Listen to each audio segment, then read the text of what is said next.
The following is a presentation of the ForceCenter podcast feed.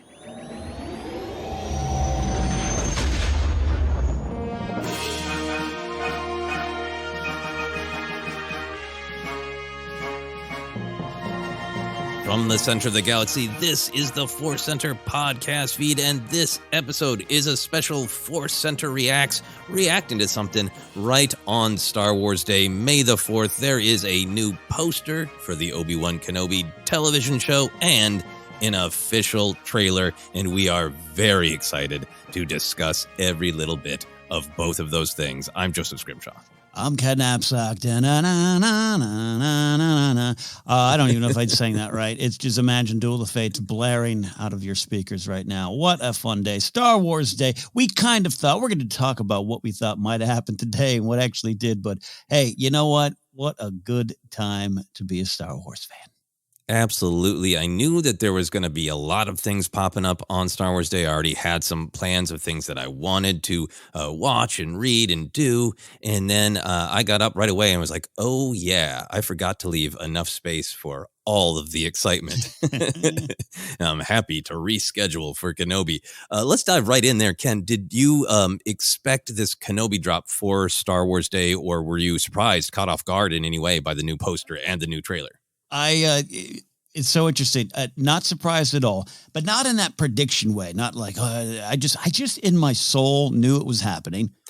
And we've had discussions. We had on the main show this week celebrating, May the 4th and how it has turned into a news day. And sometimes our expectations can be set too high for even a company to meet. And I thought maybe just a poster, everything. But in my soul, I can't lie. In my soul, I knew it was going to be today. And then a little, the new dog we have, Francis, little Franny Cakes, woke me up nice and early for a potty break. And there it was. There was the trailer. There was everything in front of me. We normally say the will of the Force. You had the will of the potty break that allowed you to see Kenobi nice and early. Yes. Yeah, I had a weird morning. I set my alarm. I got up early because I've been reading the Kenobi Legends novel from 2013. Really enjoying it. A little over halfway through, and I left off last night. I was kind of tired, but I left off at a great cliffhanger. And I was like, I'm going to set my alarm, and I'm going to get up early, and I'm going to start Star Wars Day by reading the Kenobi novel. And I read a chapter, and then I was like, oh, man, I hadn't even got out of bed. And I was like, hey, can I keep reading? It's like, well, I better check to make sure nothing in the world is on fire. Yes. And I also have it on my list today to watch Moon Knight before opening social media for spoilers. I opened Twitter, and I'm like, oh, yeah, I can't look at Twitter because I have to watch Moon Knight first. And then I see the words Owen Lars, and then I'm like, that means there's a trailer. Why would people be tweeting about Owen Lars unless his grumpy face was spread across our screen? So stopped what I was doing, reading Kenobi to watch Kenobi. Yeah. Oh, that's right. Yeah. Gotta be careful. Yeah. Moon Knight, the book of Boba Fett Gallery. I did have a chance to watch eventually, but I pretty much, by the time I went to bed, I already saw half of it thanks to Twitter. Thank you all. Thank you. It is an embarrassment of riches where you're starting to feel like, oh, well, I need 4 screens, and at midnight, I need to be watching all of them at the same time. The best way to really slow down and immerse yourself in a world is watch 4 things at once, right? Yeah, and of course, these are good problems to have. The world is on fire, so it is also nice to have these healthy, fun distractions, too. Yeah, no, I think it is like when you're at any sort of loving home where a form of love is to give you more things, to offer you more things. Yes. I feel sometimes my father-in-law is a very giving person, and he doesn't let me rest without plenty of cheeses in front of me. So I had a sort of flashback of like, please, Star Wars, this is enough delicious cheese, please. It's like my old Ukrainian grandmother, rest in peace, grandma, who used to tell me at every meal, eat, Kenny, eat. Exactly. So we're going to discuss the poster and the trailer. We're going to start with the poster. What were your thoughts on the new poster? Were you affected by it? Did it set you back on your Star Wars heels? Here's my thoughts. Hot damn, that's a good poster. It might be one of my favorite Star Wars posters. I'm going to say that. I'm going to go that big, Joseph. I really, really loved it. Would I hang it on a wall? Yeah, you take the limited series May 27th only on Disney Plus. Take that off, and then I'll hang it up on a wall. I loved it. I really love it. Yeah, I was really affected when I clicked this open.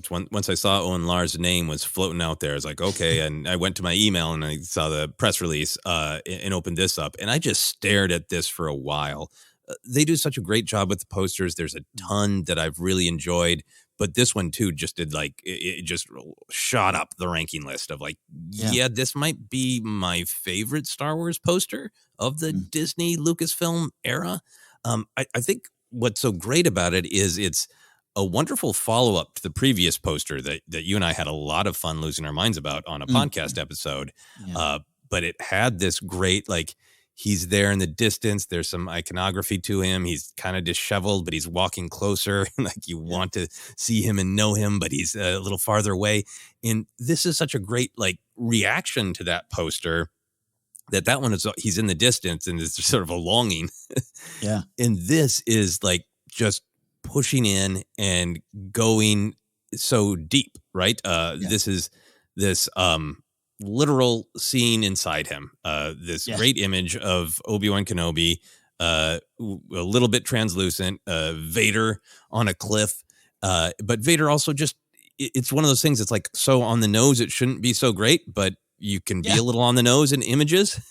Yes. That Vader is just the center of his chest. Vader is sitting there just burning a hole in Kenobi's soul. The power of that alone makes this poster great. And then unlike the previous one where it's all kind of distant and you're wanting it to be closer, this one is just full of the iconography of Kenobi, right? The hood up, you see the blade, you see the twin suns, the pensive look in the beard. It's just a real celebration of sort of the image of Kenobi.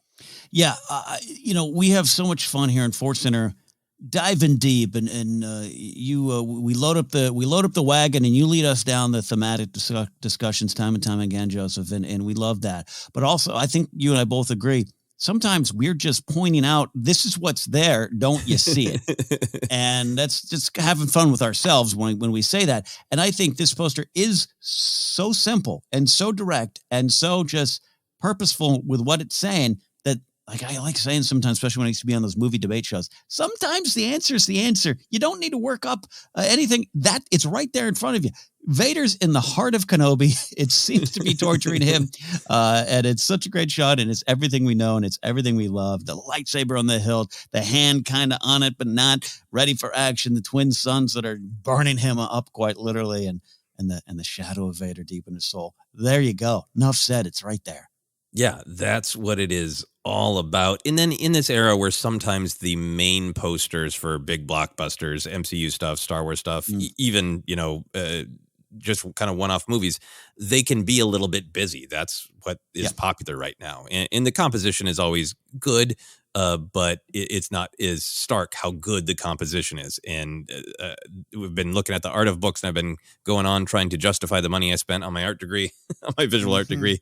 The composition on this one is just phenomenal.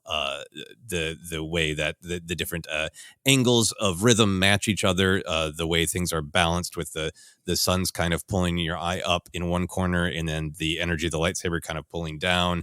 Kenobi looking one way, but then the energy of Vader's saber being so bright and pulling down is another great counterbalance. It's just an incredibly well-made poster from a composition perspective too, which I do think really, even if you don't have any of the words to express that or any desire to think about that, you're still affected by good composition when you look at it. That's what makes it good composition, because good composition directs your eye around and around in the image, so you want to stay inside it. Hey, I follow your lead on that. Your degree is coming in handy right here, right now. And my rock radio pass is coming in handy when I just need 3 chords and the truth. Give me 3.5 minutes of pure emotions. And this poster is a good rock single to me. So there you go. Our pass lead us to now. That it is a power chord of a poster. I love that. So with that, let's get into the trailer. Oh, you know what? Actually, I'm gonna stop myself. I do want to be sure to talk about. Do you take anything literal out of the fact that that's a Tatooine-like background that Vader is standing on? Did you have any go down those roads? I haven't seen anybody online going down is Vader going to be on Tatooine? That's just not how I received this poster. It's just more about the image. But did you have any of that?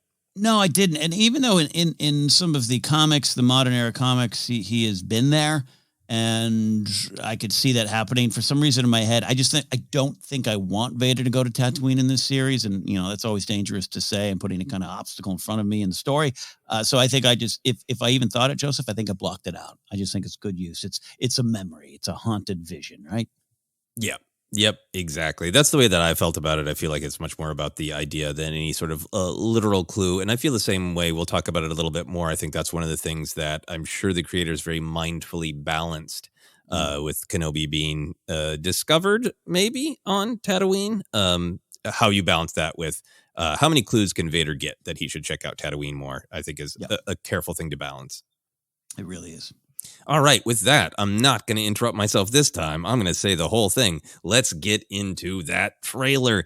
Ken, what do you feel is the big idea of this trailer, and how do you think it relates to that first one?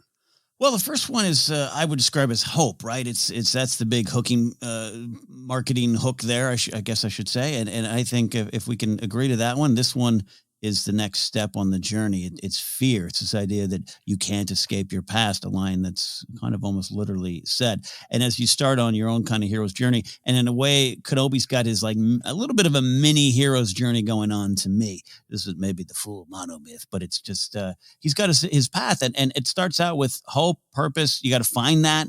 And that last trailer has him looking up, and we know that's kind of the big hook, and maybe we know where the story ends there. But there's got to be this idea of like, can I get to hope? And what's going to be between that is fear, naturally. But this idea of your past, and Kenobi can't escape his past, and that idea in his head, that idea in his heart, as the poster maybe is telling us. I think it's just a perfect, not conclusion, but perfect next step in the journey is what I'm saying. Yeah, no, I really agree with you. That first trailer, the first teaser was so great, and it set the stakes for Kenobi, right? It really emphasized that he's doing this mission, but he's clearly not fulfilled by it. There's an air of sadness, of emptiness.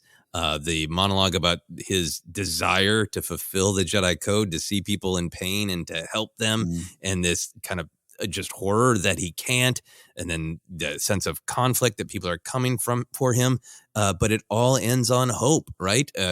With that literal word, and with him looking up. So it's kind of, the first one feels like kind of an overview, yeah, and then this one feels like it is diving into the conflict. That this one, like you were saying, it's all about being trapped and hunted in the both literal sense and the emotional sense. Externally hunted and internally haunted by yourself.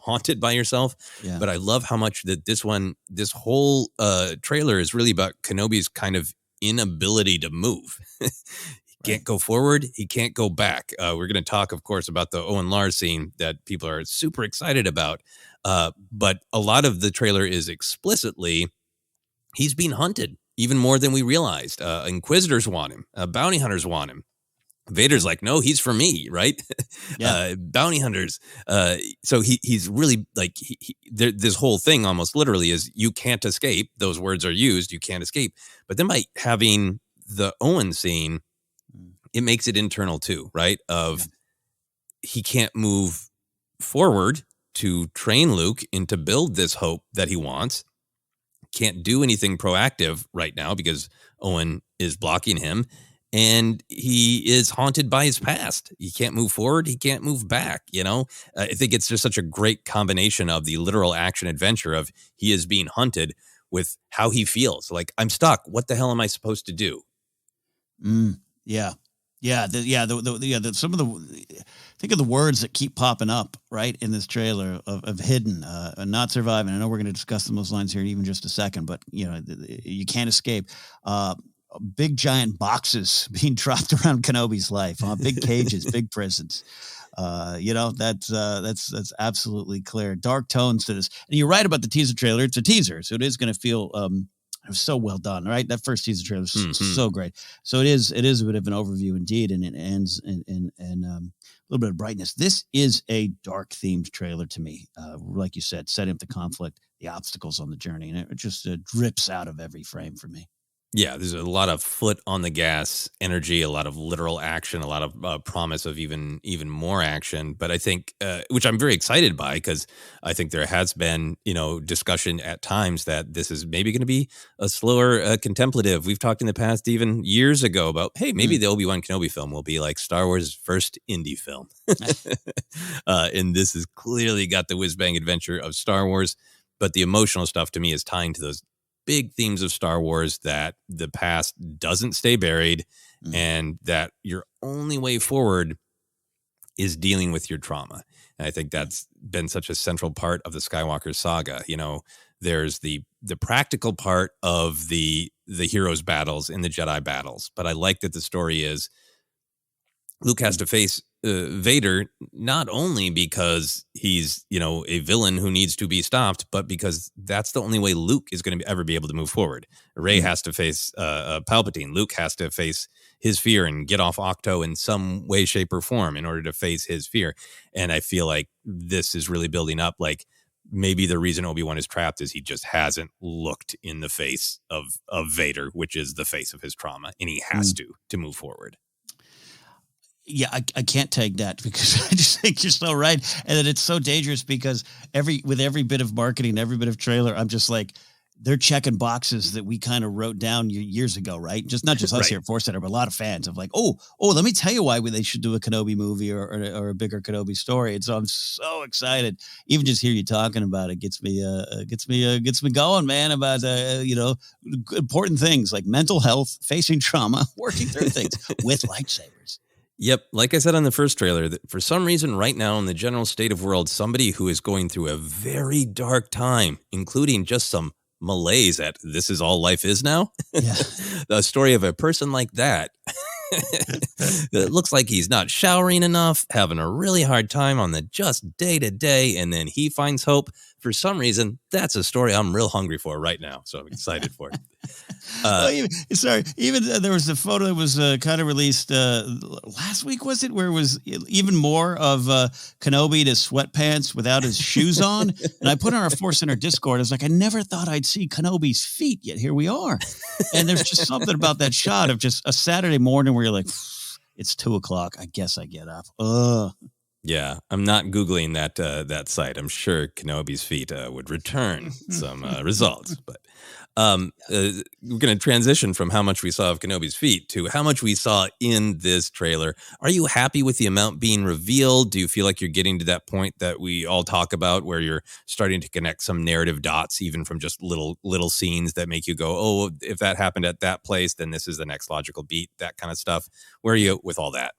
I'm in a good place with it, and it's part of it's an ongoing discussion, not just in Star Wars, but fandoms and movies and entertainment, and this idea of what's a spoiler, what's not when you go in. And back in the day, it was a lot more loose. Billy D. Williams was sat down in an interview and was, let me tell you what Lando does in Empire, all the way to it's just David Prowse. Like it's changed over the years, which I understand why, because the information is, as you and I were talking at the top of the show, it's just prevalent. Like, oh, cool, there's 14 things I just saw from that Disney Gallery thing, and I hadn't even sat down to watch it. It's just where we are right now, and I'm in a good spot with this trailer. There was a couple moments where I went, oh, I bet that is, and then fill in the blank. Mm-hmm. And I think right now I'm okay with it, just because it might be, and I'm even thinking aloud when I say this, Joseph, it might be that because, kind of know what happens, right? In general, no matter what happens with Kenobi and Vader, we know where they meet later on. We know what happens with Luke. And so I'm not so worried about finding out or getting spoiled. I just want to go on this ride. I want to go on this emotional journey. I want to go on the whiz-bang journey, because I think we're going to absolutely have some whiz-bang, as this trailer really confirmed. So, yeah, I'm in a good spot with it. Couple little context moments, but nothing that tripped me up. Yeah, I'm with you. I'm glad that it's still pretty limited. Yes, we know the big arc of this story, and the fun is the how. We have theories and hopes of where Kenobi gets to a certain point, given where he is in Rebels Twin Sun episode, where he is in A New Hope. We know a place that he gets to. So the question is how. And for me, I want to accept it, but I don't want to have too many of those moments where like, oh, okay, well, because of the context clues, I know when this scene begins how it ends. And there was a couple of maybes there. You're like, okay, that transport getting attacked by stormtroopers, maybe. Obi-Wan escaping Reva on Dayu, maybe not. But I think I'm now just kind of braced for impact if there is another trailer and the barrage of commercials with the tiny new scenes. Right, that's where they always get you. The week before. In just one more commercial into the casual eye, nothing. But to those of us who are paying a lot of attention, it's just that one more slice of information. So brace for impact on that. Yeah, you're making me think of the Force Awakens TV spots that I again, so many more serious things to worry about, which we do. By the way, you can worry about serious things and worry about the little Star Wars things too. I could live in that world. But I just remember those TV spots. I was like, no, please don't. So I'm slightly worried the week of, so maybe we'll just be so busy getting ready for Celebration we'll miss some of the TV spots. Let's hope so. Let's be so busy with Star Wars that we don't pay attention to Star Wars. That's what we need. We're going to dive into some of the trailer's big moments. We are not going necessarily to every single image because there are definitely some fun, exciting new images and scenes, but there's also some stuff that's that we've seen before. So we're going to start here. At the very beginning, Ken, we hear a little bit of another remix of Duel of the Fates, which is great. We hear Obi-Wan's voice saying they're coming, stayed hidden, or we will not survive. Sounds like he is talking to someone. I imagine he's not saying that to the viewer. Right. That'd be creepy. Anyway, these lines are over a montage of Inquisitors being menacing. The Inquisitors appear to be the they that are coming. We see them marching on the new planet Dayu with stormtroopers. We see the Grand Inquisitor Reva and a fifth brother on Tatooine. Lots of menacing and marching. Ken, at this point, do you think that the Inquisitors are on Tatooine for Kenobi or someone in something else? Where are you going with that? Until today, I hadn't really thought about that, and I don't know. Now it just gets into predictions. I think someone else. I don't think they're fully aware yet. That could be also maybe a final confrontation. I don't know. Again, now you're kind of wondering what's the trailer showing, but there's just something in my head that says he's already gone for some of it, but then now I'm thinking aloud, and there's things I've already, him and Owen and anyways, let me try to answer your question directly. I think they're maybe coming for Kenobi, but they're going to get someone else. Yeah, that's kind of what I feel like. I feel like maybe Obi-Wan either did slip up or just like, hey, this is hard and I got spotted, and I took out the people as quick as I could, but, that causes ripples, even that. So maybe Obi-Wan slipped up, but I am very intrigued by the idea of another Jedi being sighted and that causing Kenobi to run and they pick up his trail. But I think there's something about the other Jedi being sighted that occurred to me. We talked about a little bit with the first trailer. I know it's occurred to plenty of other people too. I think there's this good balance with, what we're talking about at the top of the podcast of how much clear knowledge can Inquisitors, several of these characters who live on, can totally be like, yeah, Obi-Wan lives on Tatooine, right? Right. And there's something about that blunts that a little bit if they identify a different Jedi, take that Jedi out, and then think that just kind of rustled Obi-Wan out of the weeds and chase him to the next planets. Yeah, and I like it. Just there's maybe even a plot device, a little plot mechanic there of him needing to run that's a way of protecting Luke, right? As I got to get out of here, and how that would immediately challenge Kenobi's faith in Owen, faith in the Force to protect them. Well, I can't be there. Am I going against my mission, my mandate? What is it? But I got to do this to get out of here. And someone else, whether direct conversation with a Jedi or indirect, or there's maybe a identity mix up or something like that. I kind of like that idea more and more of Kenobi's got to go, and it's not just it's a test, it's a challenge for him to get out of there because he doesn't want it, doesn't feel right, doesn't feel safe. Yeah, no, I totally agree with that, and I think that's the great thing they've been presenting in the trailers, that absolute trap that Obi-Wan is in of like, I'm supposed to stay here and protect the boy, but if I'm discovered, I can't protect the boy. Yeah. And the running from that just makes a ton of sense and feels like the vibe. Maybe we'll be wrong, but I think the idea of another Jedi being taken out by the Inquisitors, it's got a lot of value to me. Maybe it won't happen at all, of course, as always, but it's just got the value of it puts the Inquisitors over is a scary threat. It twists the knife in Kenobi that this isn't just my pain, that I want to be out there helping the galaxy and I'm kind of stuck here on Tatooine adrift. But like anybody from my order, that was my entire life. My home is still just being mercilessly slaughtered 10 years later. It's still happening, you know? Yeah. Yeah.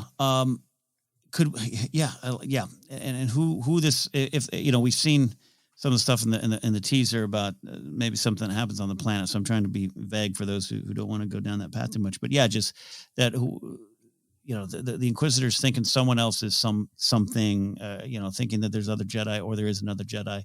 I like what you're talking about, how that even causes more damage with Kenobi, that this isn't done. And it's a reminder, it's a needle in the side of you still lost, your order's still lost. It still hangs over you. Yeah.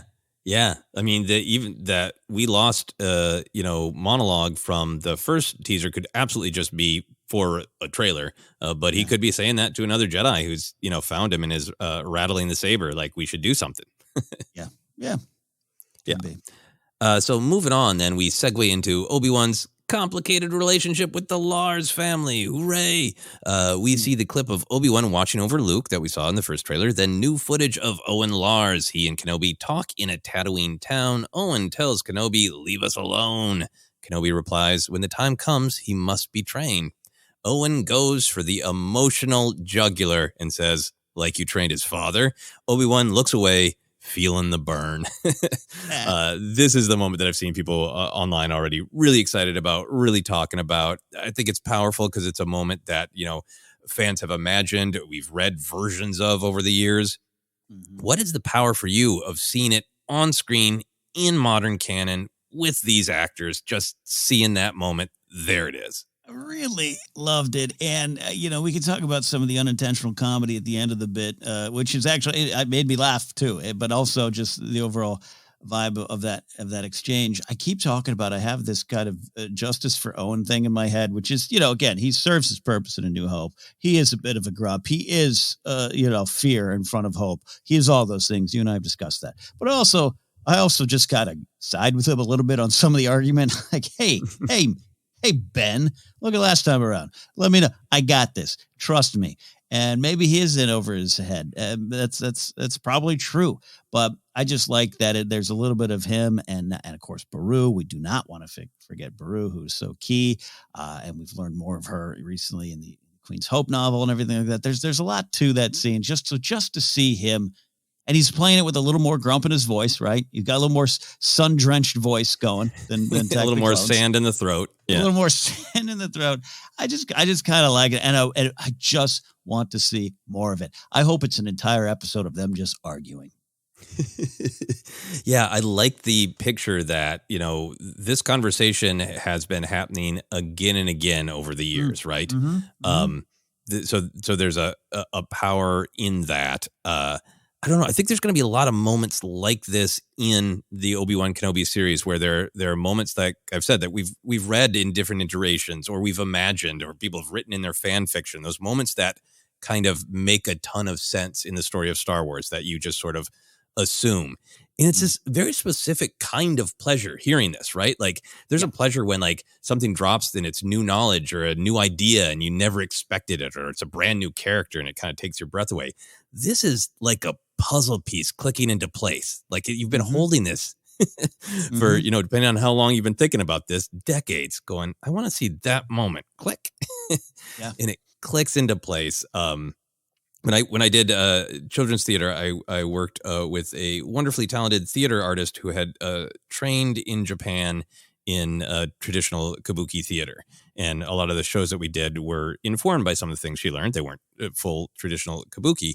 But one of the things that she had taught me is that there's a tradition in some kabuki performance where, because the stories are known, the audience is enjoying seeing how it is going to be performed, and that there's a phrase, marimashita, that the audience yells, which is kind of roughly translated, if I'm remembering correctly, of I've been looking forward to this. Okay, so we're going to take that and we're going to learn all about it in Star Wars fandom, and we are going to Okay. How do I preach this on the streets? This is amazing. Right? It's how I feel about a lot of this stuff, and why I always said years ago that I watched Star Wars like a living history document. And then, we started diving into themes here, and that just kind of really synced up with how I just see it and go, this is what the story is, what's about. And so I'm looking forward to what you're talking about here with Owen and Beru and Kenobi. That's amazing. Sorry. I love that. That's wonderful information. Well, I was happy to share it. It is a caveat, as always, that is information that somebody who studied in a different culture told me 20 years ago. So I hope I got all the details correct. And apologies to anybody if I didn't. I'm sharing something that was told to me in oral tradition. But I think about it a lot. It was a profound thing to hear about when I was studying theater and thinking about the different ways that we receive stories. Some stories are designed to surprise, and some stories we enjoy because it is the culmination of something we can all feel coming, like the way you enjoy a final note in a song because you can sense that's the home note, and it's satisfying. And I felt that way like when Boba Fett appeared in the final episode of Book of Boba Fett on the Rancors. Like, everyone knew that was going to happen. Like, that's not designed as a surprise. That's designed as a, yes, thank you. I've been looking forward to this. How is it going to be executed? I know it's going to happen. Now it's the satisfaction of hearing that note I've been longing for. Oh, yeah. Yeah. And I want to play these grumpy Owen notes. Exactly. Yeah. So I wanted to share that perspective because I think it's going to come up a lot in our viewing of Kenobi, moments that we expect and desire and are excited to see exactly how they're going to be executed. And for this one, I think what was fun was absolutely the Owen validation that we talked about this a lot with the first trailer, knowing that he gets to see the Inquisitors up close. He knows personally what he is keeping Luke from, that it is great validation of, yep, he goes too far. He takes it so Luke should never leave, never deal with what is out there. But it validates Owen a little bit that he knows how awful it is. And I thought this one even just really made me feel even validation of Kenobi's line in A New Hope about, thought you'd follow old Obi-Wan on some damn fool idealistic crusade like your father did, like that. Those connections are really being heightened. And the other thing that I really loved about it is that even 10 years in, Obi-Wan is going like, hey, I'm not demanding to set it up on our Google calendars and I'll be over on Space Wednesday. He is saying that, when the time comes, he must be trained. So that paints his picture of Kenobi trying to be patient. When does he think that time is? Is it just like I rushed in, Qui-Gon asked me to promise, I promised, and I trained Anakin. I threatened to leave the Jedi Order if they didn't let me. I forced it, right? Yeah. And I'm not going to do this. I'm going to wait until the time is right. And that's one of the headcanon things I've always had about A New Hope of like, well, look, his sister came looking for him because she was on the run for his father. And he ends up on my doorstep with those two damn droids. The Force is speaking loud and clear. Now is the time, right? Yeah.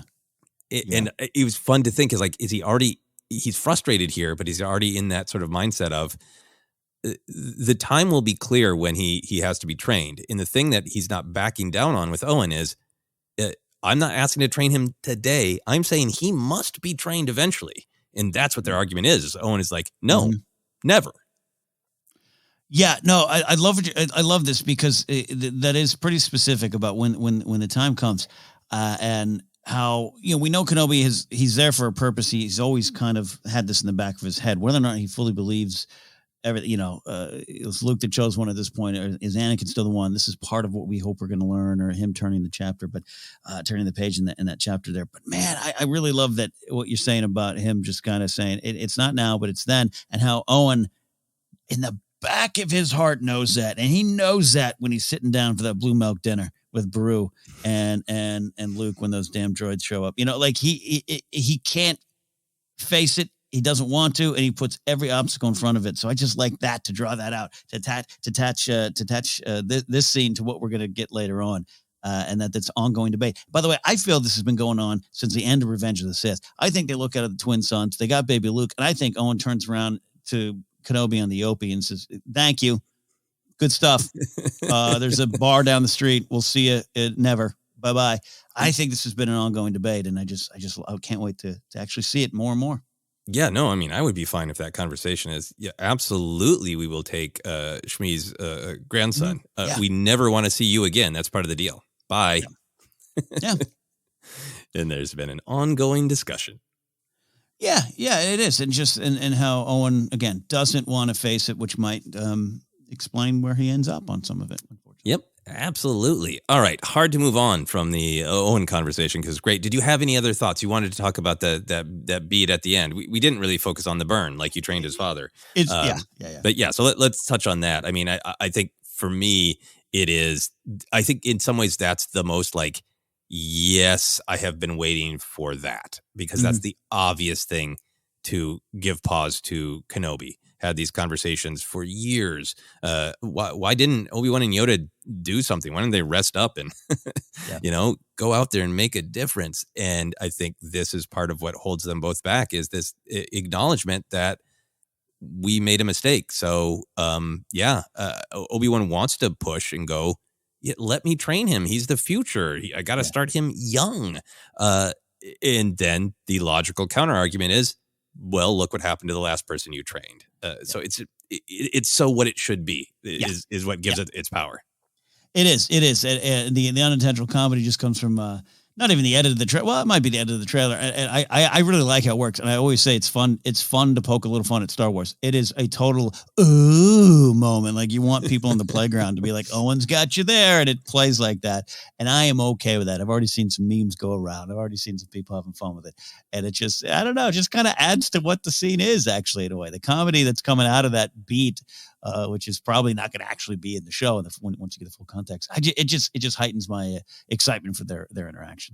Yeah, no, I mean the way Obi-Wan looks away feeling the burn, there's an element of it that's like, this is so cool, this is so powerful, this is connecting the dots, the Skywalker saga and Kenobi's place in it, and then at the same time is like, let's Photoshop in a dais in front of Owen because he is at the roast of Kenobi and he got him. He got that Jedi. He did. All right. With that, we will move on. Next, we hear a voiceover. You still want Kenobi? He's gone. In reply from what I assume is Reva. Maybe you've been looking in the wrong places. Here's a collection of great images. Obi-Wan on his trusty Eope. We see Reva marching under a ship with TIE fighters hanging from the belly. Some kind of probe droids launching from what appears to be the Inquisitor base on the torture moon of Nur. Reva overlooking Dio. Lots of great stuff there. Does this Inquisitor discussion affect your thoughts on the show? I think I kind of took it that was the fifth brother saying, you still want Kenobi, he's gone. And the reply from Reva, so that felt like, at least in the construction of this trailer, a conversation about Kenobi between the Inquisitors. The nice thing, I'll say this, the nice thing that you still want Kenobi, I could make a list of 5 people right now that I would be like, it could be, including all the way up to Vader in some way if he still believes. So that's what I love. I love that hangs over it. But the highlight for me was Reva, as we are still waiting to decide how to properly say that. We'll find out. I say Reva, but maybe you've been looking in the wrong places. Opens up this world of possibilities. Again, it could be just a line on the surface. She's got some leads. She's thinking outside the box. We know she's got some ruthless ambition going for her, some ruthless aggression if you're an old wrestling fan from the early 2000s. But I also, it spins my mind wildly, Joseph, off into this arena of, hey, how far did she go into any Jedi training? These Inquisitors may a lot of times get drafted from the other team here. How much does she know? How much does she feel she knows the Jedi? We got that speech from the last time. That's from the Grand Inquisitor, who he was saying it to. Was it her? Was it others? We don't know. Again, these are great trailers being chopped up as they need to communicate the themes. But I like the idea that to know, as we know more about her, that there's those layers. And we've seen a lot of it with the Grand Inquisitor himself, Jedi Temple Guard, the stuff in Fallen Order, with the second sister, right? Yeah. So there's a lot of great stuff, but I that just got me excited to learn more about this character and why she feels confident in saying that. Yeah, it's very interesting thought that she has an axe to grind with Kenobi, or even if it's not like, they really knew each other. But like, I feel like for the sort of journey of these Inquisitors who were Jedi who were tortured into becoming Inquisitors, part of the dark side is you have to have someone to be angry at, right? You have to have somebody to blame. And a part of this, I think, would be really getting people to break against the Jedi Order, not just in sort of disagreeing with them, but making them rageful about how wrong the Jedi were and how the Jedi wronged them, right? Yeah. We get that, pictures of like Inquisitor being angry he was kept from artifacts by Jocasta Nu and that. So there's even this thing for me of like, if Reva was a younger Jedi, like was Kenobi one of the people she was supposed to look up to as one of the greats, And what did he do? He failed her, Yeah, and I'm excited by all options. He's just another Jedi in a long chain of people she has issues with, or something specific. Both could be really fun, which is why, again, love that moment, love that line. Yeah, and I still agree with you in terms of like, where are these lines actually from? Are they actually in the show? Who are these characters actually talking to one another? Yeah, there's a lot of trailer magic and there are a lot of options. I think I'm responding to just the fact that it is constructed in this trailer like Inquisitors going, hey, we might have a lead on Kenobi, and there's excitement and competition about it. And it just made me really excited for the idea of it's 10 years in. They've been whittling down Jedi, right? We know from the comics, Vader himself has taken out some high priority targets, right? But the idea that the Inquisitors would sit around in their horrible torture base and go, Kenobi is the holy grail. Like they're collectors. Yeah. Talking about an action figure, a baseball card of like, who would you like to find? Like, I'd kill to find Kenobi, right? Yeah. If they're vying for power and either pleasing or overthrowing Vader, Kenobi is just the holy grail of Jedi for them to capture. And it made me think a lot about that perspective from the Inquisitors.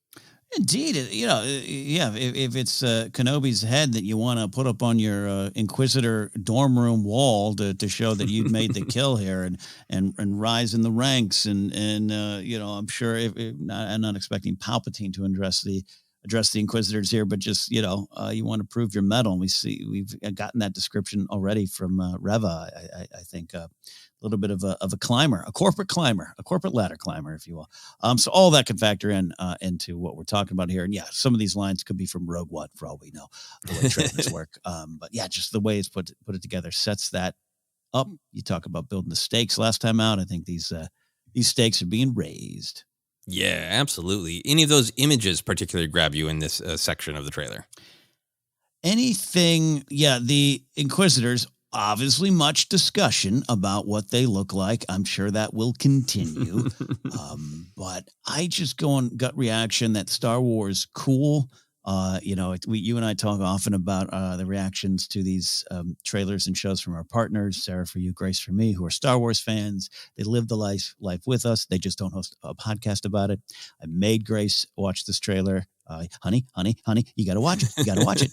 And upon seeing the Inquisitor stuff, and particularly seeing Reva, she's like, and she's bad, right? I go, yeah. She's like, oh yeah, I can't wait for this. and so I just love that. And those Inquisitor shots really jumped out. It's a hard thing. Their design, animation, comics, you can get away with, larger hats, different colors. I mean, comics and animation is a different medium. We know this. Cad Bane knows this.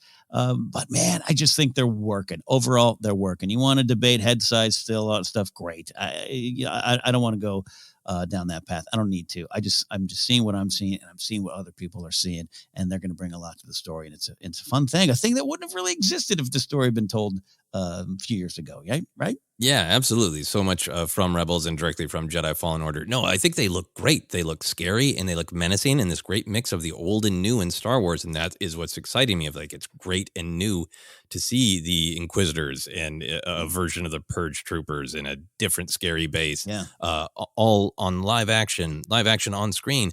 But then it's also mixed with this familiar imagery of the Empire. And it's great to see a Kenobi trailer, and like half of it is just the horrible oppression and scary black and red evil of the Empire. And in particular, the shot of Reva marching under some big Imperial ship with those ties hanging from the belly, just ready to be shot out. Yeah. That's just a scary, awesome Empire is cool to look at. Awesome Star Wars shot. Yeah, and the final thought on it too, I don't know if I don't know. When I first started hearing either rumors and kind of official castings of Inquisitors, as much as I've grown to love them and the other things, it took me a while to get there, including Rebels, including with the Grand Inquisitor, including some of the comic stuff. It took me a while. I don't know why. It just said something that I don't know. I always thought Vader and Palpatine were the only ones hunting around with red lightsabers. And for me, it's something that over time, they now seem like part of the landscape. And now it's kind of all built to this moment. Even as we're talking, the 14-second moment in this trailer, and I'm looking at it now with them on Tatooine. It's just a great shot. It's so Star Wars. And I don't know, just a testament to, open up your heart. It'll show up there for you. Yeah, no, I am totally in agreement with exactly that. I've liked the Inquisitors before, but I'm really loving them in this, and I think really excited to see a peek into their world and into their psychology. I mean, we got it in all the other storytelling with Rebels and Jedi Fallen Order, but I think it's going to have a great compare and contrast to what Kenobi is going through. So super excited for it. Yeah, the only thing here's my only critique of Grand Inquisitors pants. They're too loose. I was going to guess they're too tight, but they're too loose for you. Too loose. Oh, yeah. No, hey, look, you got to let your knees breathe. Everybody knows that. You do. I'm not going to let the sweat pool behind my legs. Yeah. Gross. I heard Kenobi's wearing sweatpants with no slippers. We must understand our prey. They wear loose pants. Yeah. Exciting stuff and some pants talk. We're going to take a quick break, and we'll be back to discuss the rest of this great trailer.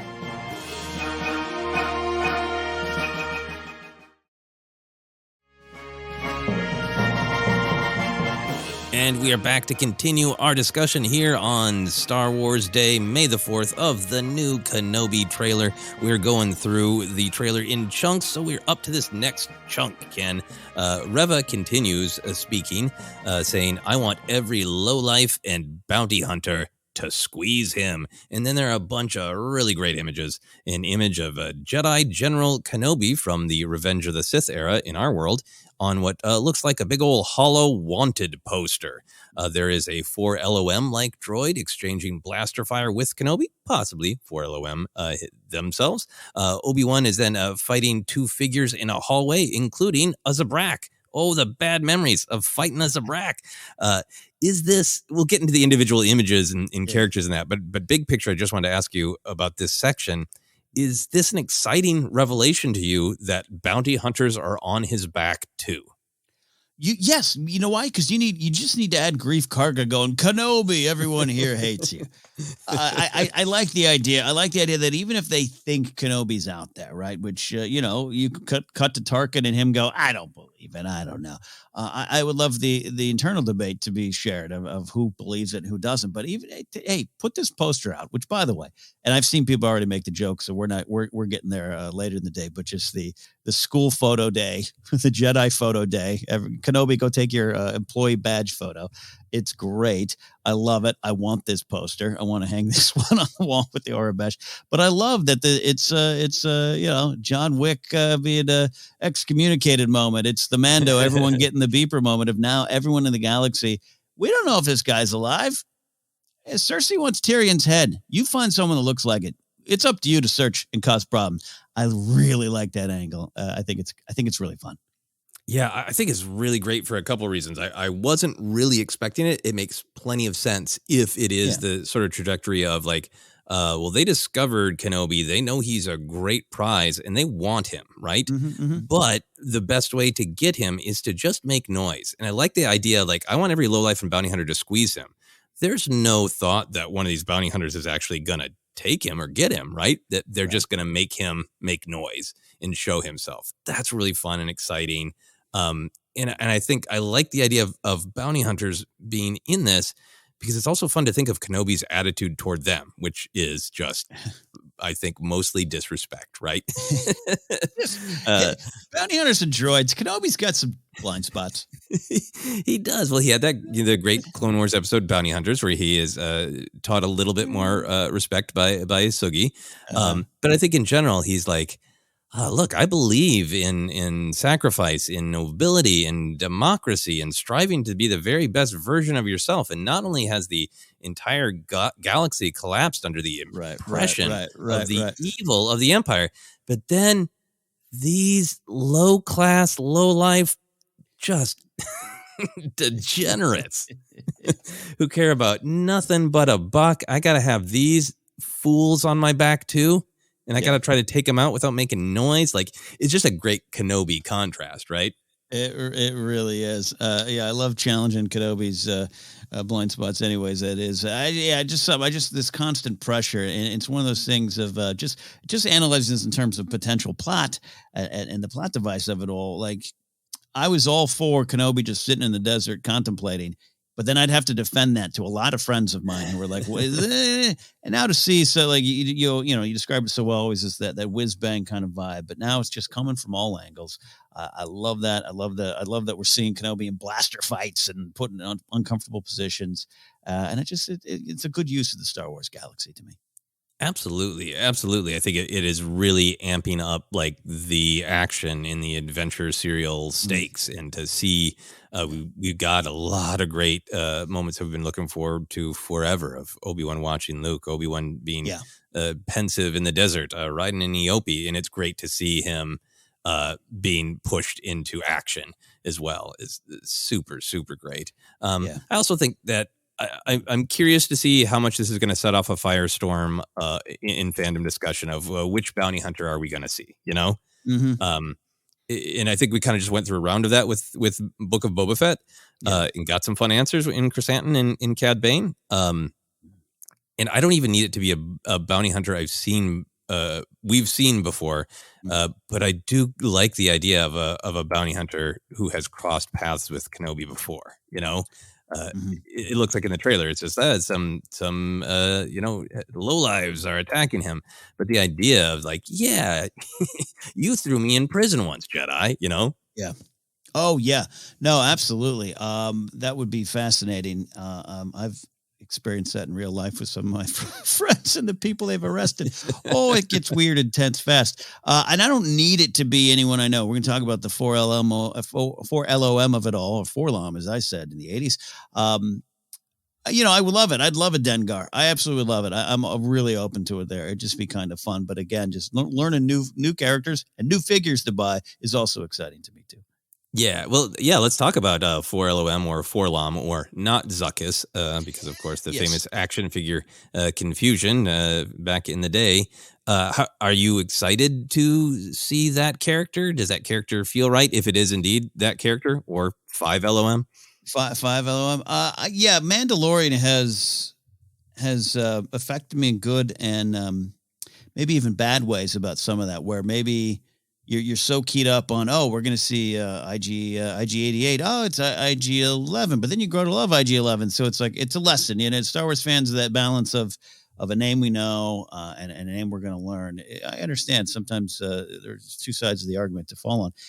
I just don't want it to be a cheap knockoff. I want it to be something good. That's the only trepidation I have at some of this stuff. And sometimes in Mando, maybe in Book of Boba Fett, I can't think of a specific example in Book of Boba Fett. I don't know. Sometimes I feel, not with IG-11. IG-11 ended up being one of my favorites, but sometimes I feel we get droid light.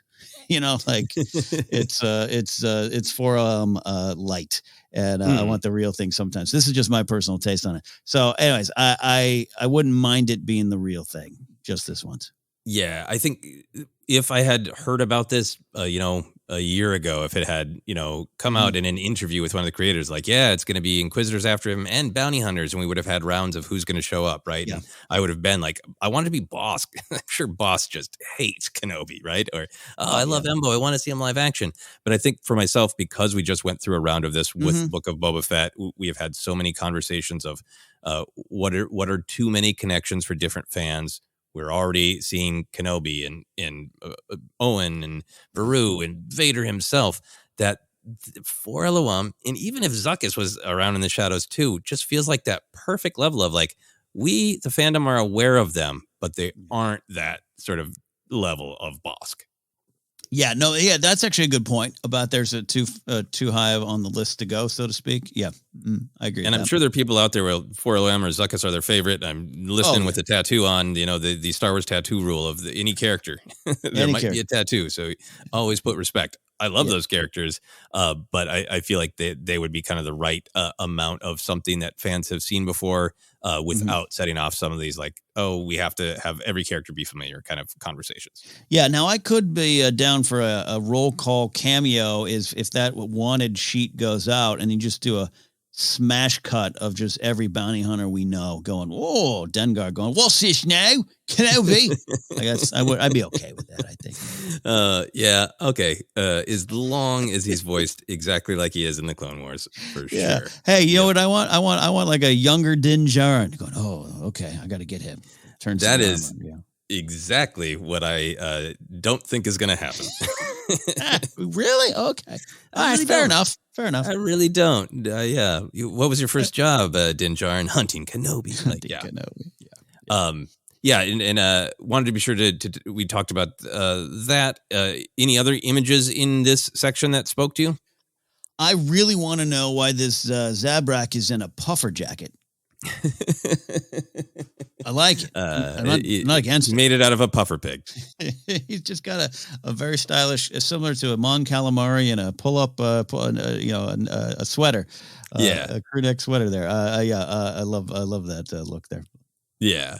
You mentioned it already, but I wanted to be sure to highlight the wanted poster. It is just absolutely great. Do the Jedi also have trading cards? Yes. In their galaxy? Do they take passport photos or DMV photos? It is such a great, just straightforward photo, but it isn't that absurd with the storytelling that we have of the Jedi are covered by media and they're part of the government up to a point, so not that absurd. Yeah. But there is a power to me in it of seeing him kind of at his glory is General Kenobi, right? Yeah. And in the contrast of what he's looking like and feeling. And you can imagine, I don't think this scene will be in there, but you can imagine Dengar, catching up with our Kenobi, disheveled and dirty and stressed and tired out and looking like he has not even heard of a shower in 2 years. Yeah. And Dengar looking down at prim, proper, general, Jedi master Obi-Wan Kenobi and going oh, time's tough, huh, Kenobi? Hey, Tom did this to you too. I apologize. I'll stop speaking like that. What I also love about that wanted poster, for the prequel fan and all of us, isn't it just great to see that shot? It so great? Is. And I want a clean shot that's just the wanted poster, but the loading screen is so great. And I know people have already made a million jokes, but it's one of those things that it works obviously for its context in the show and the trailer, but it really is yes, we're loading Kenobi, please. Yeah. We want to get to 100% on our Kenobi download. Love that. All right, we will move on to the next section. The music is building. The tension is increasing. Reva's yelling voice proclaims, "You can't win, Obi-Wan. You can't escape him." There are a bunch of intriguing shots. Kenobi taking out stormtroopers in the desert with a downed probe droid in the background. Another droid in action. Reva lightsaber out and twirling, running after a ship. Kamal Nanjiani in Tatooine farmer or other clothes, looking very worried and concerned. All sorts of stuff. We'll talk about some of the details of those shots, but I want to talk about what I think is the main thrust of this section, Ken, which is what are your thoughts on seeing and hearing Reva in action? Total blade out, running, fighting, screaming in action. Yeah, and you would assume nearly getting there, right, with Kenobi, enough to be in shouting range, right? And I love that. And again, I brought this up at top. I think this is the heart of the trailer for me. This line, her in action, and just what she's saying. What a big theme there. You can't escape him, and what that means going many different directions for our old friend Obi-Wan in the desert. I love that. I think it's the heart of the trailer. Yeah, I think the "you can't escape him" line is if this trailer had a name, this would be the "you can't escape him" trailer, right? It's everything we're talking about with the poster. It's a mix of literal, and this is the internal challenge for Kenobi to face this trauma in actual physical form that is Vader Anakin. She could be yelling, "You can't escape him. Have you seen the poster they released? He's in your soul. He's right on your heart. He's in your soul. You're transparent. You can't escape him. Look at the poster." It's so great to have that clarity of what this is about. But so, I mean, that's kind of somehow she's carrying the Kenobi story and foisting it back on him. But it's so clear to me that she is going to be a central character, going to have perspective, an agency, certainly agency. I'm really hoping for an arc. I'm really hoping that there's something that she wants out of this entire conflict. Is it with the ambition? Is it that she thinks I will either get him myself and take Vader's place, or I will, be taken in by Vader, and together we'll take down the Emperor because I'm going to hand him Kenobi? Or is there some specific trauma that she went through in her journey from Jedi to Inquisitor that she, holds Obi-Wan, culpable for in any way? There's a lot of possibilities out there, but it's great to see her centered in this trailer as a primary character, right? Hear that sense of competition and that sense of fury, and to see the blade out and flashing, she's really centered. Yeah, and even then, defining what is victory then for Obi-Wan, and what's he feeling he needs to do to win at the beginning of this, and what does he feel is a victory, a true victory at the end of it, if there is a victory at all, and how she views it. You mentioned competition and what they're after, and that's also a big question for him too, when she says, "You can't win." Like, Obi-Wan maybe has an answer, maybe he doesn't yet, yeah, good point. What am I trying to do? What do I need to do? What is victory here? It makes me think of some of the stuff Yoda tells him at the end of it, even Attack the Clones. I love that stuff. Yeah, Obi-Wan himself, like, yeah, you can't win, but there are alternatives to fighting, right? Yeah, and I think if Obi-Wan is in crisis of just like, I'm going through more trauma, I'm running away from Tatooine to keep the boy safe, but I have a crisis of faith. What is a victory in this situation for me? And getting him into that thought pattern and getting the audience into that thought, pattern is great. Yeah, love it.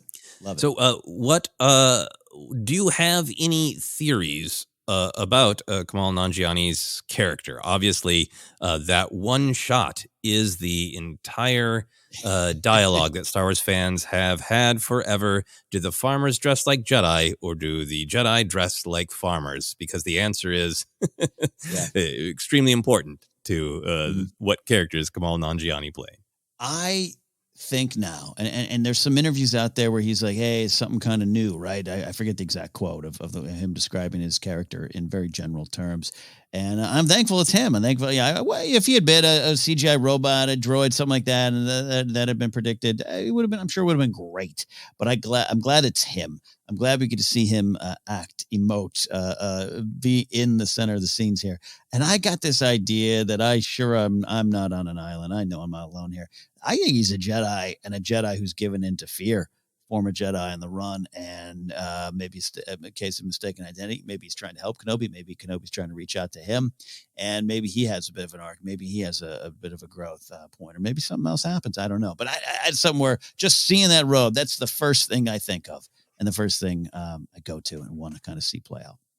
Yeah, I think it could absolutely be something else. The robe thing, the great robe debate, does not bother me as much as it bothers some other fans. I feel like I like the headcanon. It's been floated by many people that the Jedi wear the plain, unassuming robes that many people do across the galaxy, and there's some amount of formality and ritual to some Jedi robes that have changed and shifted, but there's a commonality between them. Yeah. And I think that language is clear when you look at like the way Galen is dressed when he is playing farmer at the beginning of Rogue One, in all that. So I've already seen people discussing like, hey, Kamal Nanjiani is another Jedi who doesn't have the sense to change his Jedi robes. And I get the joke and enjoy it. But I also start going like, but here's my headcanon. But with it, I think that at different points in this show, it's vital for Obi-Wan to have people to talk to, right? Clearly, sometimes where he's alone and on the run, right? And isolated. But I there's something about it that just makes me feel like this is a person in trouble that is coming to Obi-Wan with a rash idea, or Obi-Wan is trying to help. I think it's definitely possible that it's another Jedi, maybe a Jedi who has drawn attention on Tatooine, maybe doesn't make it off Tatooine. But I really think that there is a power in getting to see Obi-Wan interact with another Jedi, whether it's a Jedi who has some hubris of, let's not even hubris, but a different perspective of like, what are we waiting around for? We got to act. Or a Jedi who is like, yeah, they're on my tail, and I heard a rumor you were here, and I'm coming running to you. And Kenobi's like, thanks. You know, because they don't understand the full stakes of why Obi-Wan is there. I think there's a lot of possibilities, but there's something in that that's really exciting because we have not been able to see that in live action, right? Yeah, absolutely. Just the stress on his face sells me on the possibilities of what this could be. And again, we're daydreaming. We're thinking of wildest theories, but it's hard not to have that thought. I mean, you're right. And the great debate. I was even thinking maybe you could have a jokey mistaken identity at the beginning, with a violent death where the Inquisitor's like, we got a Jedi. And someone's like, that's a farmer. What's the diff? You could go that way if you want. Thankfully, I'm not writing Star Wars. The robes are pretty close, says the Grand Inquisitor. Yeah. Are you sure? Look for their robes. That's how you find the Jedi. But it's hard. It's just, it stands out. It's a minute and about the 1:05 second mark in the trailer. I've got it up here on my screen. It's just, it begs you to ask that question. Is this a Jedi?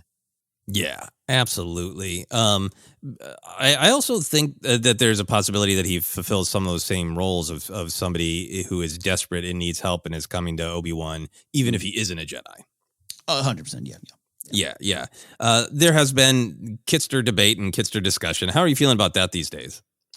I'm always up for a Kitster sighting. I thought this could be that and a bearded Jar Jar, right? We were going to get that, right? 100%. And I would have been fine with it. And I can't wait for Jar Jar to return to Star Wars. Really cannot.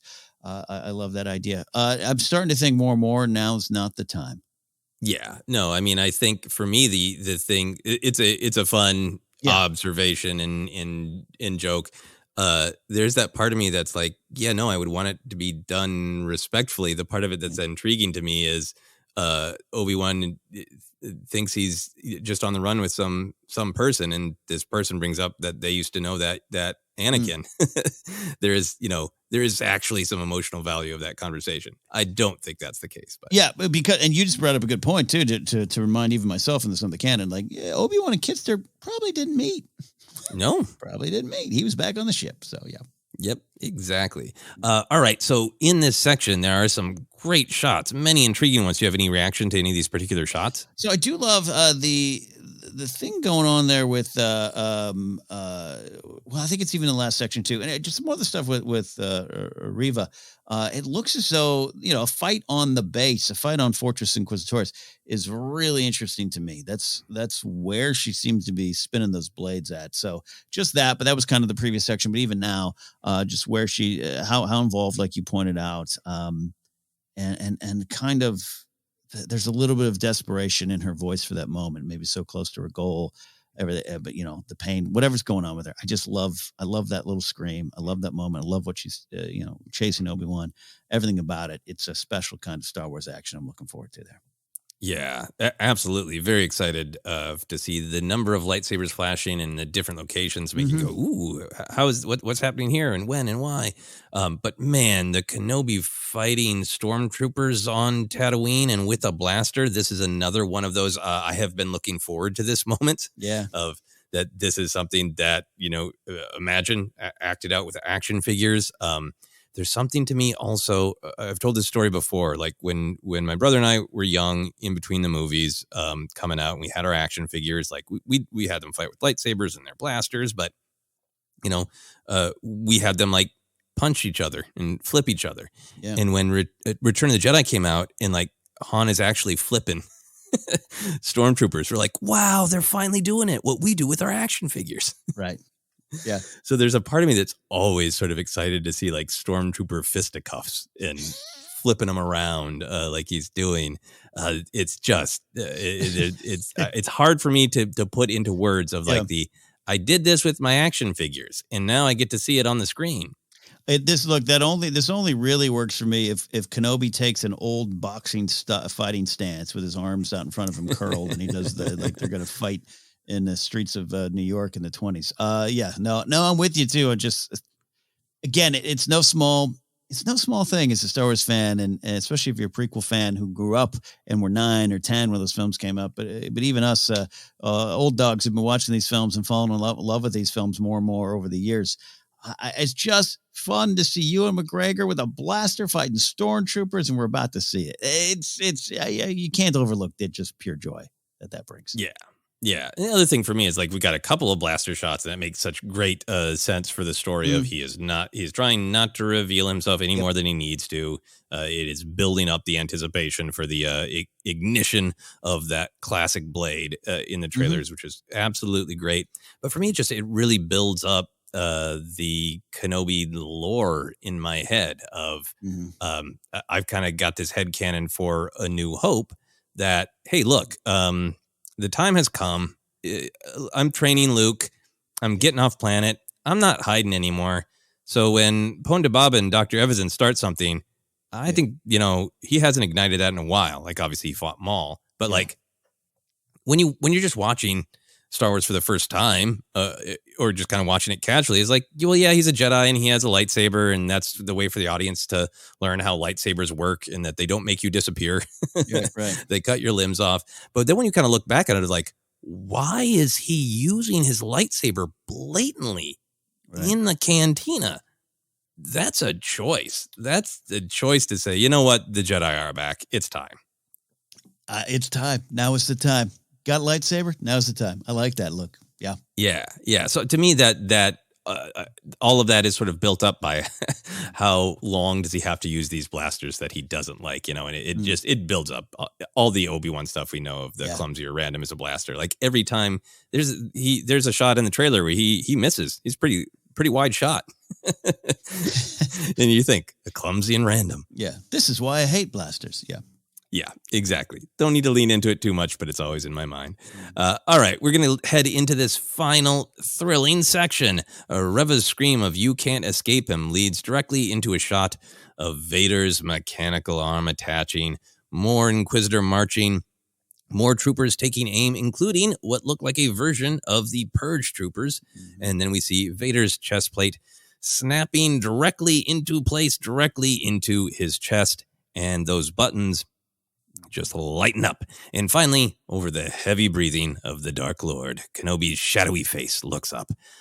Ken, what for you is the power of showing Vader in this way in this trailer? I just think it works on a little bit of just a marketing lane here. Talking marketing of, we've heard, you may have seen an end cap at a store, but you ain't getting it yet. And we can talk about the themes behind it, but it was really effective. It also makes me want to watch the Triumph, the insult comic dog bit again, of which button calls your mother here. But it really was effective just in that respect of I'm so glad. I don't want to see the full glory of Vader until the series. I really don't. We'll see what happens. We'll see what is released. So it was effective. And then just Vader being rebuilt, right? In that, and a reminder of what's inside and what's not inside. And that's what Kenobi, it makes me think of more machine now than man, twisted and evil. I really love the use of it. Home run. Yeah. No, I totally agree. I think it's got that first level of hype, right? This is the moment in a movie where maybe the heroes think they've defeated everything, but then there's booming footsteps, and it's the, oh, damn, no, here comes the real problem. You woke the sleeping dragon. Uh-oh, especially after seeing Inquisitors, seeing bounty hunters, flipping Zabraks and stormtroopers left and right, and this is the real problem. It's got that great hype of the true bad is coming. So that's all thrilling. But yeah, the emphasis of the more machine now than man. I mean, this trailer is so well constructed that you could put together, you could strip the existing dialogue from this show and just put in Obi-Wan quotes as we've been going along, highlighting different ones that 100%. sort of highlight the moment and the, more machine now than man, twisted and evil, and seeing him, being reconstructed, the pain, that chest plate looks painful the way it's being, drilled in, Sorry. I No, go for it. No, you got me excited. The way it's like, and I'm going back to as a kid, which you have these thoughts of what's in there, right? Which just drove a lot of the original trilogy, and George finally giving us the answer, and then just, then they get kind of the Revenge of the Sith answer, and I just like that it is painful. I never spent a lot of time as a kid, and you probably should. It's probably a good thing I didn't spend a lot of time as a kid thinking Vader was in pain in there, but I just love it. Just drives that idea of this is the prison he's trapped in. And the idea that you and I have been discussing a lot based on some of those George quotes of Kenobi really done bleeped up Palpatine's toy and that it ain't all together and he ain't all powerful. I saw someone, there was a podcast that put out who would win in a fight, Vader versus Bane. And it's, Bane, because Vader ain't 100%. That's kind of the point. That's kind of what he is. He's a limping old damaged soul. And this whole him being rebuilt and how painful it all looks, and the arm, it's not good. He's not this all powerful being. He is a troubled, angry soul still fighting himself. It just sets it up for a big confrontation. Yeah, I love everything you're saying. I love the idea of Vader, despite losing these limbs, he's not this pristine prize that Palpatine wanted, that Kenobi damaged it, but that he is still horrifically powerful because he has taken the anger of this, not just the anger of losing Padme and blaming the Jedi for everything and trapped in this cycle of Palpatine looking for the chance to take him down, right. But any sort of illusion that he had like in Revenge of the Sith of like, no, it's good. I know I did some awful things, but I'm going to overthrow Palpatine and everything will be fine, right? The illusion that he had of being able to sort of put a nice face over the horror of what he did and what he let himself become is taken away, right? Like he has to live with it every second of this is what I've become. And that's, what Kenobi did to him is he took away the possibility of faking a nice face to the galaxy. Yeah. And instead he becomes a nightmare in everybody's eyes and embraces it as just another tool, to terrify people. Love it. Yeah. Love it. And then I think that would be great if it was just those shots of Vader and it ended on the buttons lighting up. But then, I think it's, trailer magic. I don't know that is the moment that Kenobi sees or hears him again for the first time. But in the context of the trailer, it's so well constructed to make us think all these things about Vader, to think about the fear of, oh no, this terrifying, being is coming for Kenobi, to focus on the fact that before he can go after Kenobi, he needs to be reassembled. That puts us in the mindset of kind of seeing him with fresh eyes the way Kenobi is. And that look on his face invites all of the different emotions that Kenobi might feel, right? The pain, anger, disgust, guilt of Obi-Wan seeing Anakin in this state. It's one of the gifts that I think this show is going to be able to give us. Driving home the point that has been talked about here before. I know it's close to your Obi-Wan loving heart of, he failed in two ways. He didn't save Anakin. He didn't kill Vader. And it just that's kind of reading on the face there in the moment. I definitely agree. It's an edit. It's an out of context trailer moment, but it's really effective, especially compared to that look up of weary but determined hope in the teaser trailer. And now to get this nothing but dread in the shadows from Kenobi. Love that. Yeah, and just the dueling thoughts of like, look at what you let yourself become, and then that some voice of like, look at what you did to him,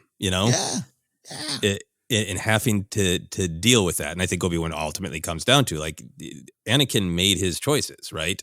But there's still got to be that pain of like, my job was to protect him, and in seeing him in this state is going to be painful on many levels and fun to watch. Yeah, here and I were like, oh, I love the dark stuff. I want Owen to yell at Kenobi more for hours. Yeah. Obi-Wan Kenobi is my favorite character. I think he's great. I think people are too hard on him. I can't wait to watch 6 hours of him in trauma. It is. Look at it. All Star Wars needs to be about finding hope within that fear, and it's all going to lead to that. We know that, and that's part of the joy. I think we're all gearing up to experience this journey, this Kenobi working through it, and having just I think this is going to be a different tone. And from Book of Boba Fett and even Mando, I think the pacing, I think the momentum's going to be a little different, just each episode, each scene to scene, I think. But the big themes are still there. We're going to watch some people work through some stuff, and I really love that in my Star Wars. Yeah, and I think that's why I'm so excited for it, of like, send him spiraling down very, very low, because it's clearly a story where he is going to come soaring back up. And the lower he goes, the more impressive it is when he's going to reconnect to hope. I love that. So getting back into the very real world a little bit, are you concerned about the balance of Vader's time on screen? Is there a risk of overhyping him if he isn't literally on screen as much as fans might hope, based on how much the marketing is putting him across? If there is a risk, and I think there is a risk, I think we've crossed it all just by announcing Hayden, just by saying Hayden's back. The excitement, which was so fun to experience and be part of, and so earned for Hayden as a performer, and so just everything, that the interviews and them being featured in the interviews together, we're absolutely at a risk. I think my expectations are in check. I really Rogue One is a great look at it for me, where we got some memorable moments. We got a hallway scene that people still talk about. Many misinterpret, but it's there to be enjoyed on many different levels, to be clear. Not a right way necessarily or wrong way, but I think I'm personally in a right spot, but I do wonder if he only shows up at the end, if it's only in episode 6, it's only at the end of episode 5. Will you get a general I felt lied to kind of a conversation thread? Can't worry about that. You got to let that go. I'm letting it go, but it's in the back of my head. Yeah, I think that for me, I think I'm going to be satisfied no matter what, because I think his shadow is present in every frame of this story. We've talked about the story of what that poster says. I think if the Inquisitors are like, Kenobi, if we found Kenobi, then it's either a march to get him first and bring him to Vader, or a fear of like, we better tell Vader, because he'll kill us if he finds out one of us took Kenobi. Like his shadow is everywhere, right? Even in Owen's sick burn of like, you trained your father, like you trained his father. So I think I'm going to be okay with how much his presence is there. I do have hopes for a Clone Wars era flashback with Hayden as Anakin, not Vader. I do have hopes for some Vader on mask time as he's being reassembled. But for me, if it takes until episode 4 for him to physically show up, episode 5, I think there definitely will be some talk, and that happens. Sometimes you just have to write it out. I do think they will be helped by the fact that I was talking to my friend Ken Plume, and he really phrased it in a great way of, with 2 episodes dropping on Friday, and then the 3rd episode dropping on that Wednesday, in less than a week, we will see half of the show. Oh, that hurts. Right? But that also, I think, will help with some of that, because if it is not until episode 4 that Vader or Anakin shows up, that's only a week. Basically a week and a half or not a week and a half, around that. Yeah, a week and a half. That Grace had a visceral reaction to learning. She had not learned that it was only 6 episodes till this morning. Many swear words were tossed around. She wants it to be 26, or an old network season, a 22 episode season. Yeah. There's a part of me that wants that too. Of like, give us this clearly intense, action packed show, and then yes, I would be happy for a second season that is Obi-Wan tries out different mushrooms across Tatooine. Be happy with that. To wrap up our conversation about the risk of overhyping Vader, I did want to just take that step back. Ken, you and I were both alive in 2005. Do you remember when Darth Vader was physically printed on almost every object across the world in the spring of 2005, and then Vader is just in the movie at the end. Yes, I do. Yes, I do. And it helped fuel some of my some of my angst towards the movie. I really would I wish I would have seen the entire movie of him hacking Jedi down. I was in a different spot, of course, then. But yeah, it happens. And like I said, if there's a risk, I think that we've crossed it just by him being there. Yeah. Well said. So the trailer ends with a lightsaber igniting and cutting the Disney Plus logo into place, just like the first one. But in the first one, it was Obi-Wan's blue blade, and this time it is the crimson blade of Vader. Did you like that? Speaking of risk of overhyping, yes, I did. I loved it. I loved it. Again, fits the tone of the trailer. The first, as does the first one. Spirit of Hope in the first one. Overall view, as you pointed out, I think that's great. In this one, you can't escape him. What can't you escape? This man with a red blade, this monster with a red blade. It just really works. It's really effective. Yeah, the first one was Hope. The second one was No Escape, and I think I was so thrilled by it because as we talked in that first trailer, it really felt to me like, okay, the note I want to feel like this trailer music resolved is Obi-Wan igniting the blade, but I don't actually want to see it yet. So what a perfect compromise that was, and this did the exact same effect, but with Vader. So inspired by that, would you ever want to cut your name into something with a lightsaber? Yeah. I've done something similar with snow, but yes, definitely. I like a good. I used to whittle some wood in the forest with friends. So yeah, let's go ahead and put my name in a tree forever, right? Poor tree, sorry tree, but yeah, just a little bit. Yeah, when I was a teen, I worked on a couple of projects that were a big team project to paint a mural on a wall. And it seems like great to paint a mural on a wall. And it's a nice addition to the community. And then you ignite your blade. Yeah. Cut into the wall and put your initials in it. Yeah, you and I could take a saber down to the Hollywood Walk of Fame, add our names to some of these slabs not yet used, maybe change some of the names that are there already. Yeah, we could do that. Yeah, absolutely. When lightsabers are real, that is one of the ways they will be used, is to make some alterations to the Hollywood Walk of Fame, indeed. Yeah. Any final thoughts on this trailer? Look, man, I'm struggling to provide any insight to this trailer. We just did a wonderful episode here. I was so thrilled by it. I'm so on board for this show and have been for such a long time. So I'm not looking for any validation, but this is, of all the shows announced, this is the one that privately I've had to fight with friends over for years. Okay. And to sit down and just see these two trailers and now this one, I don't know. I just feel so good. I feel so confident about this show going in. We'll analyze it as it comes, of course, but the way we look at our Star Wars, you and I and Jennifer here in ForceCenter, the way we love to engage with what's there, I'm already so engaged by the potential that these trailers, particularly one today, brought up, because it brought up the meaty stuff, the real, but the potential for conflict and what might be there from all angles with Kenobi. I'm so excited. It was a great trailer for me today.